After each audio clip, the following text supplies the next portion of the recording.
sora ya obontra ye nra Upper West region ye etifedo atoye mantem hono kudru ye ya ona nanu ahemfo ye ho Upper West Regional House of Chiefs ebenifo kohyia ye na nasem ode etu dwane se gadam say say nsuo ne ensase na de ba ohun si betima ye hu bibi ene se tumi krata ye a omanimra amakwan se obi betimi akokwaye mu no akope asase magudu ye de LI 2642 no eno ne ade a ekumomen eno de oni wo hyebo se nyame ya dom na osaba ebeye Ghana mampani biwa sambre obehwe ne atwam vi se ama ye kwaye kakra aka no gadam se no ese ni nyina wose we yade a kini se aban ne tra okra ne mum wosan komampani na ekufuado watu hu anamon na saade we ye free office o hwese de ye kwaye kakra ne ye wo no wo mu etu asase ma wudi wura mu no omo ase no no emoa wose nyame yade no sabe Ghana mampani a obi obema odibia wona ban mu bia government appointees no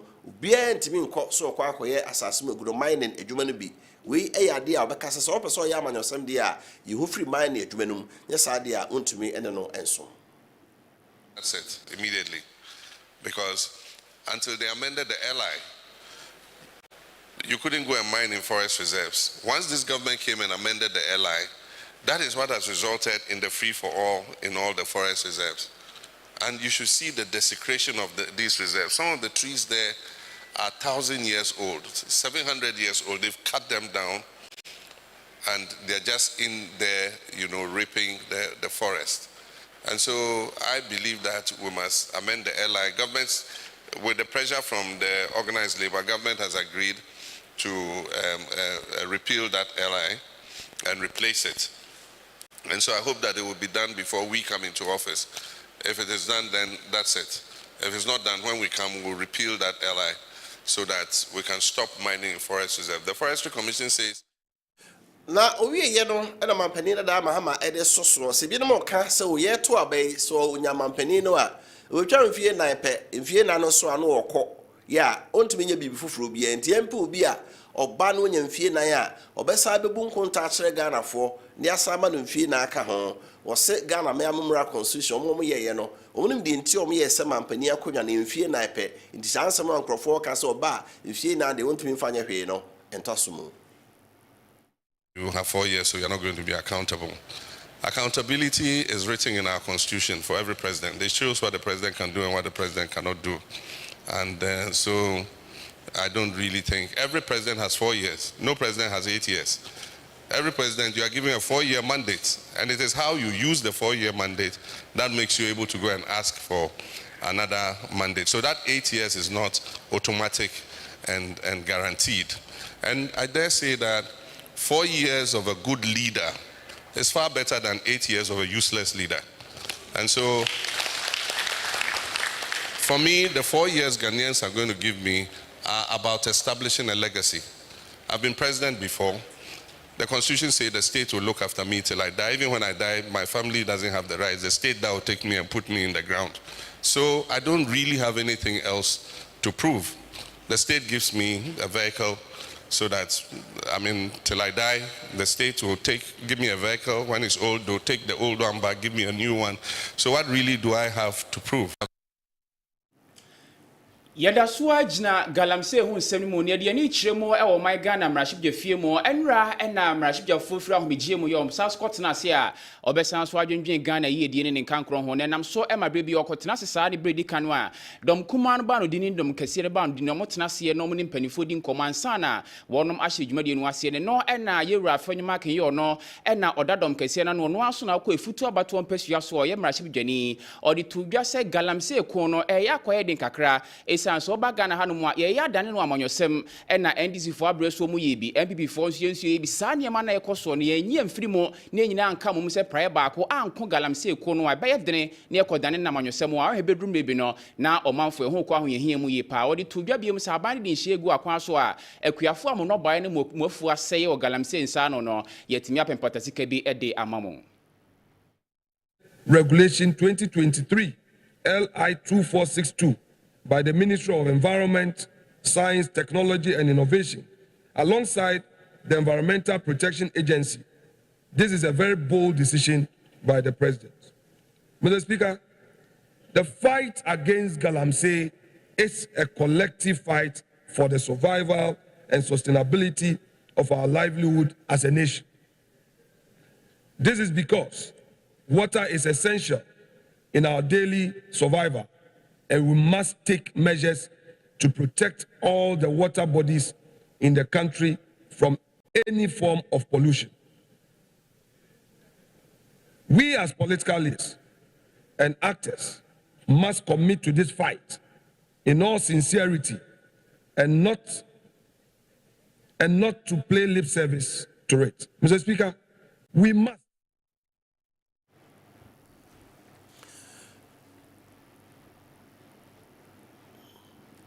Everyone I call and Monsieur Africa Youth Summit, a Jumedie Bia, Bimamu Mebuno, Afiano Biana, or Transia Junjune Quania, Befasoma Mebuno, Omonsuenya, and Sanujuma Hodo, any Nimdia, Obetimia Jumaye, now Diabo Hobra. Na Jumedie, the Dietosmino, and na, Omenso for your hair, and Monsieur So, Dr. Yao said the chum, your Simon Rasibian, Mam for your bosom chimp, Abaton Pesuaso, what they eto Ija, say, Hiapa, Sabe be my edry, Yen Transes Ubi Kusukua, a Mumankua Mukusia, Nayamana Abodin Krata, Nebia, Udin Fidmunim, dear Biara, your wit my baby, a Diabonobra, was said by baby Edrum, STEM education, science, technology, engineering, and mathematics. When me and Monsieur, yes, you are Bodin and Susiano. Yes, you are in Fidjuma, and in Kuntebu, Sanya main engineers, and in the 4 years, no, the Ayan Yama Kaseɛ, or say Brenwa Dane, ya or say be my answer Danny who be say, see a yasa and him dear and why, and Nuntina, Ghana by this and so say, technical and vocational education, see a true being Sanjuma, and in Fidjumano, I was see a Timmy near Pagan ye, na STEM education or the bar Ghana no, a Timia Boa Palma, when you could much a dear or the share in Mebruno Mono, a bebua my yet made a d. Now, only we are say and in the Fuacano, and so a presso. Education that comes with STEM is what will power TV to make Africa relevant, so that we don't continue to become consumers of the technology from the West. If you digitalize your economy, rightly so, we are doing that in Ghana, and you have a very weak STEM education, all the new digital tools, the software that will be developed is going to be developed somewhere for your consumption. So obviously, you're going to have the net loss as anticipated by the World Economic Forum. It means that the people have grown wary of politicians. Sometimes they think we don't tell them the truth, we say everything to get elected. So as a politician, I get it. And these days, I don't spend too much time just talking. I show evidence. I believe that when I show evidence, then it really communicates to the people that critical thinking, problem solving, creativity, and innovation, communication and collaboration, emotional intelligence and other empathy issues, time management and productivity, leadership and entrepreneurship. These are soft skills that our youth must possess. And once they possess the industrial revolution, this era is also Africa's era. We have to leapfrog in it. Now, we are Dr. Yao Saduchum, Esai Ede Atwaso, say Ghana, Yakoya Nimpa, or Kanem Messia, na a Bemanqua Nukusku, or Bada de Esse, or two crutch Bema dem, or Ban Sutunya, drawn true, or Siende, so here Ghana may more, and Messia Ecosono, and Banon Catch the Quabiaso. We a idea engineering and affair with the dear so a bano, a man of Simon, Quanus young Macon Kaya, that be a beboa, ama be mine so, Afanatuma Efra. Doing in the education space is something that can motivate all of us to begin to see that we can do more and not less. This is a new high school that we are, a community school that we are finishing up in Accra. Begins from kindergarten and ends at the high school. We hope by next month we'll be able to open. It's moving very fast. It's a public school which compares to public school you can find anywhere in the world.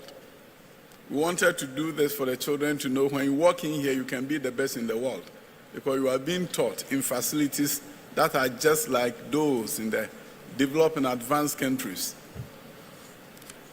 We believe in the Ghanaian child, and I'm sure and I know that all of you believe in the African child.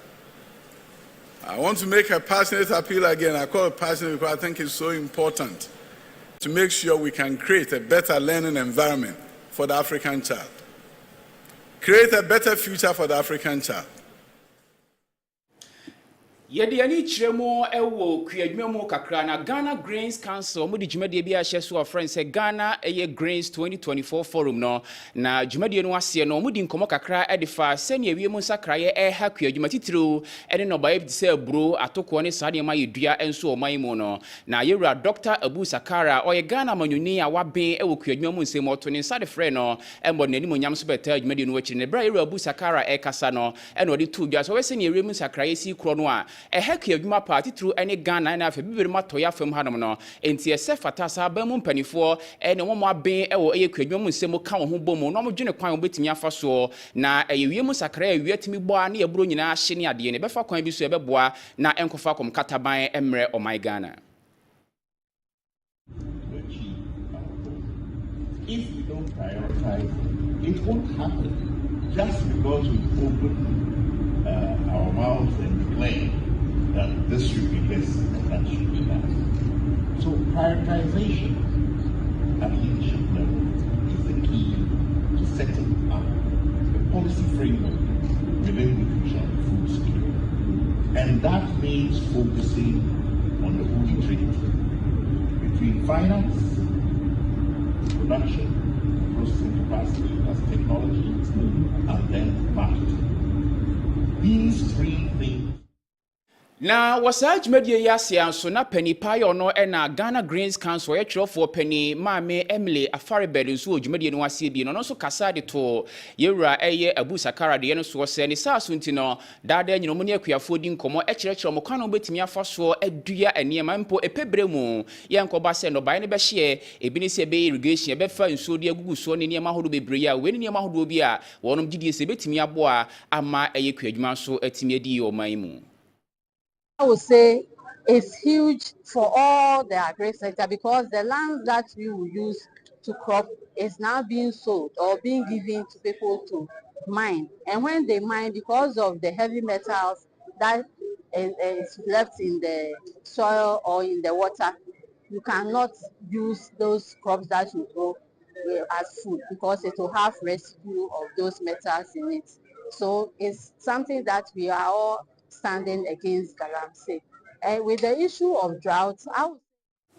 Kaseɛ Wohwe ewo Kessben Television Society ewo Kessben 93.3 Kumasi na afi Kessben 92.9 ewo Nkran Fasda PSM Meku a otaye chiri Niwa Scientific Hospital Dr. Nimo the Womb and Penis Repairer say nka say awo ne ho aye dia obabra ebi ana fiber si akwa oda ye mu various sinya wontu ase ma na nso nya eba no ebi o say awo ne bi ho a na efri be ma no bi a ho nsu no so a ho nkwamo no so agenbra no hwew na nso timinya ho de gina wona so pa o say be ma ho a de wo form o si anu agemu bra obahwew afei mogemu osichi ade diabetes stroke typhoid fever ono mpemu tutu no nyina afo ni kire Niwa Scientific Hospital Kumasi watonsu Monaco Junction woni Adansi Rural Bank di nhwe mu saranso na akọ enkran so a omo mile 7 Janet Connectri ope woni kire Tantra Hill kwan no eso no emiemienu nyina no oye adwuma fiduada kopem memenda anopa no so ne fa kopem awia no nan ene ne kasa 0244 087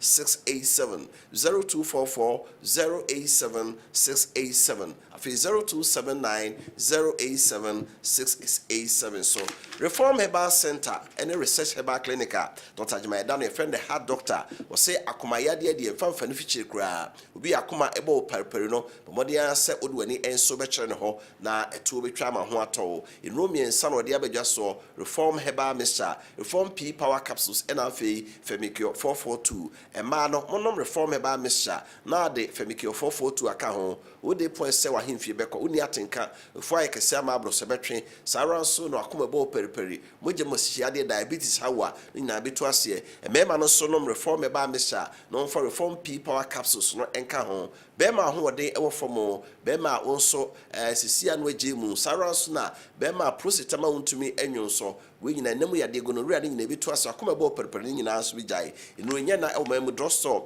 ene heba so biani kolona keba mesie ba apidank ena afidan heba fredmens nyina be bi ato enkran okanshi drug lane eguso ho etufo fred attachment 0244 626166 0244 626166 afi 050-961-6266 so multi-credit savings and loans is kakrabia pa amanfo agye wo atomu se wo ye adwuma na wo hia mo bia wo sikasemu a wura multi-credit savings and loans na ko hia asemu a omunya bre ne adagye na one wadi nkwa no kwan obebo wo ma wo adwuma no atuma gina brane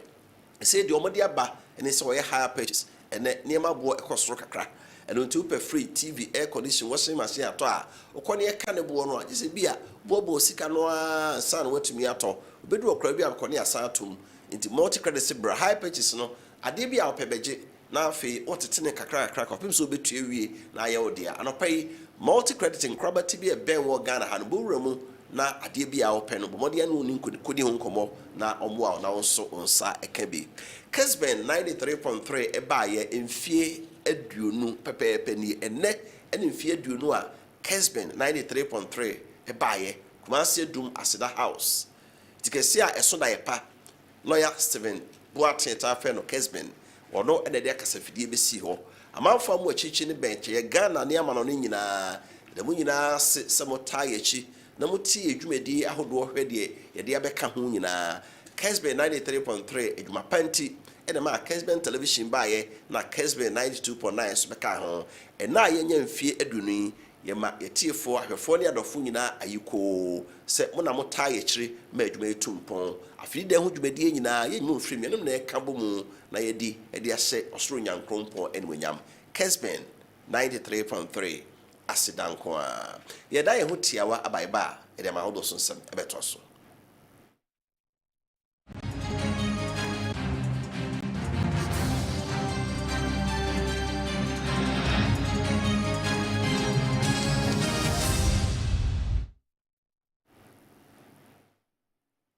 afe yentie amawodo so sem kakra yensa aka no pay yesa se de afiri America mem onyame adno a botsum ye di anim November de eto so enum en America fo beto aba de yi omampani foforo nanso early voting ye ne se omai bia no e beto aba nipa eto aba no enye da no eto aba no nyina na nya ho eno ntitimi makwan se wo apeso to de no omode akọ na akọ ye onkrata wo baga na ha eye sentrofo aposifo ne adwumefo a omo behwe abato no so no omo ne yi omo frim America mem de obi a so peso to abantemo a utumeto na eno no mo nto no dakro mantam bia woda omo to omo de enra na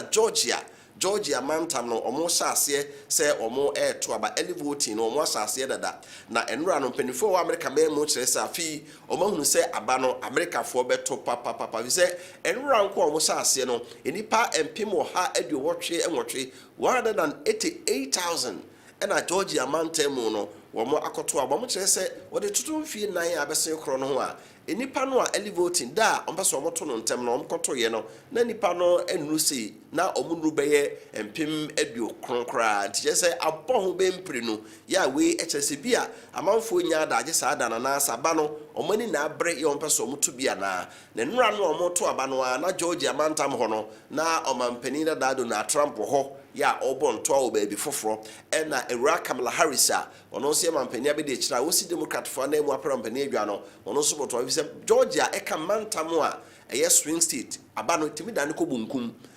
timida ne ko nifa eno nte mantam a so opese odi nkunim wo ho a Georgia suka sa mantam a omaba no omonto nkofa akono ho nti bre nra bamfo ye eliboti no na mpani fomienu nyina so bonto ho bia ni abre kanasem se ya sa mantam no afi abato no enso be dia ewo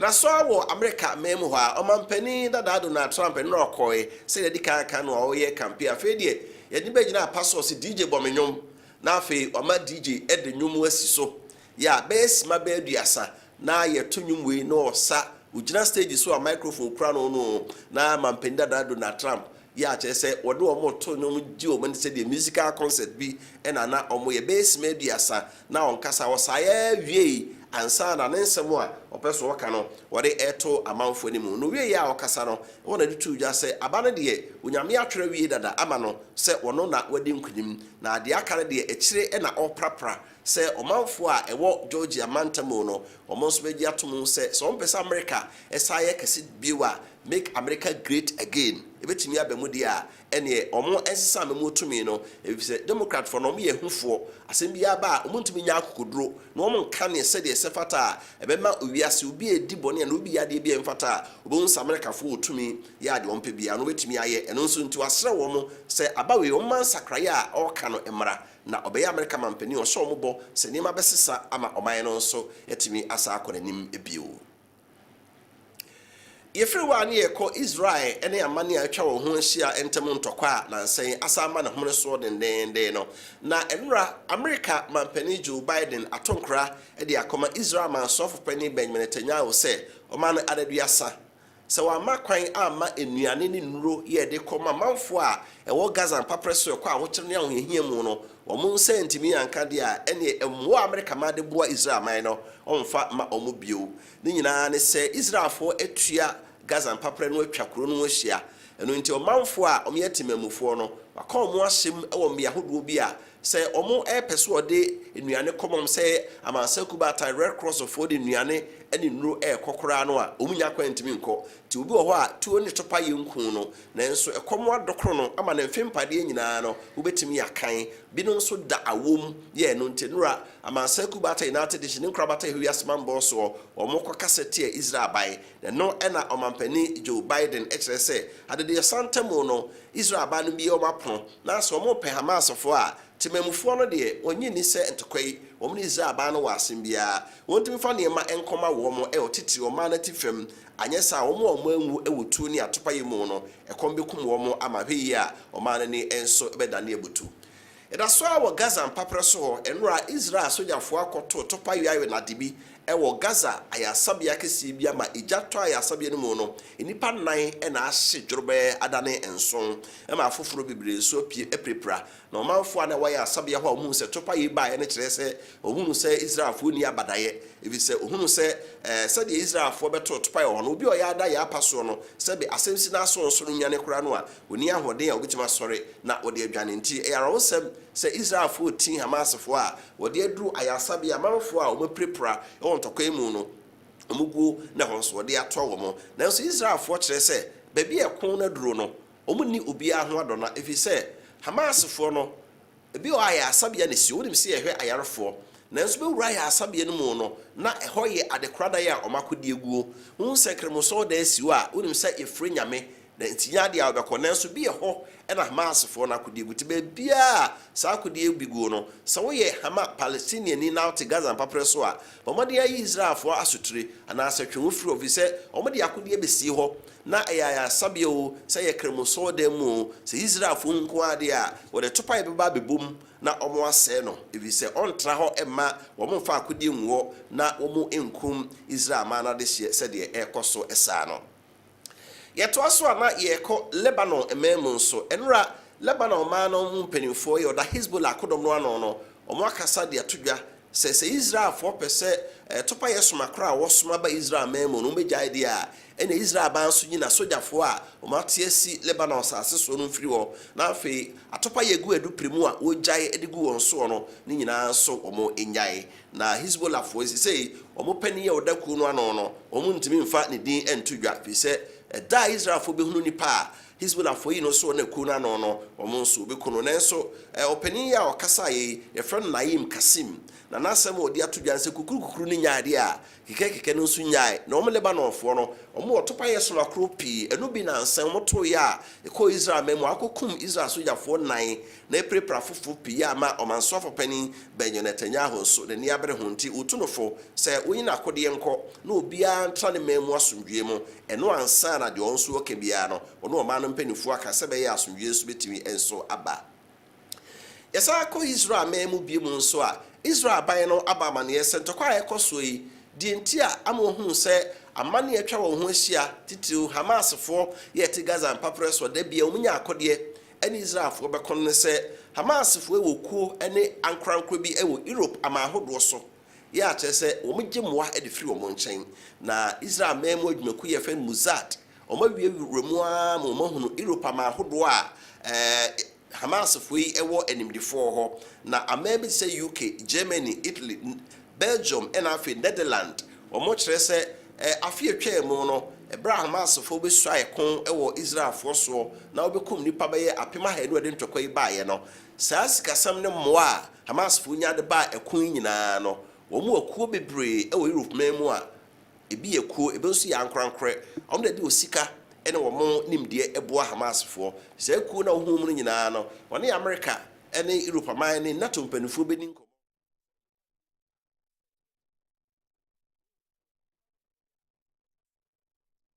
Sebeya omunsu nya sika no mo fa nkoboa Hamas fo se wode bedi Israel fo so ewuo ye kowia ma hodo so nsem no ewo Mali memu ebi memu ha ena yeba Mali eyo mani a France fo na ne di won so na nsen omne France fo enya asem ama ma pam France soja fo a na o Mali memu a eboa omo so beko atia abanso don fie ko ye te Sahara Desert no eso ama sesei Mali Niger Burkina Faso ene Chad omne Russia ba na ehwibu mu a Russia ba soja fo ene odo ma ba se omo awomo na enura Mali aban no aba mane se isan se Russia aban no eboa Mali aban no nso ntino aban so don fie ko no akwaji akonde e de fi Ukraine ye omne Russia fo so ekon se omo e de be ko atia Mali fo enam so amenura Ukraine man no mpanimfo e de atodwa se asemwe nokure bia anim na omo Ukraine man no kra Russia ma etwa onwosia no wo hunu wo ho ano eye de na omo nya akode se wodi bi ekoboa obi eno nti se Russia fo na eta Mali aban na chi a omo Ukraine fo de aban so don fie ko a omo kuti aban no a sabre aban soja fo no nkobo ani a na omo ate ahwe no omo enim wo bi ode ma won ti sa asem a abetodwa no e rodorada semti omanfo nyina emo entumu we adeshaman ma ha ene de anopai Kaseɛ ba yensa kae e wo Kessben television so no esi wo saate yenka wo Kessben 92.9 e won kran na afi Kessben 93.3 okumase yana de Kaseɛ bre wo e me Kofi Apia mene hene nana kwache adiefe yede mo nyina se yama mmunitie adehye yana no pay match dwumadie na eto aso kumase ne nkran nyina Kessben nyemfie aduo no e ho nsem nyina no obetie no anopai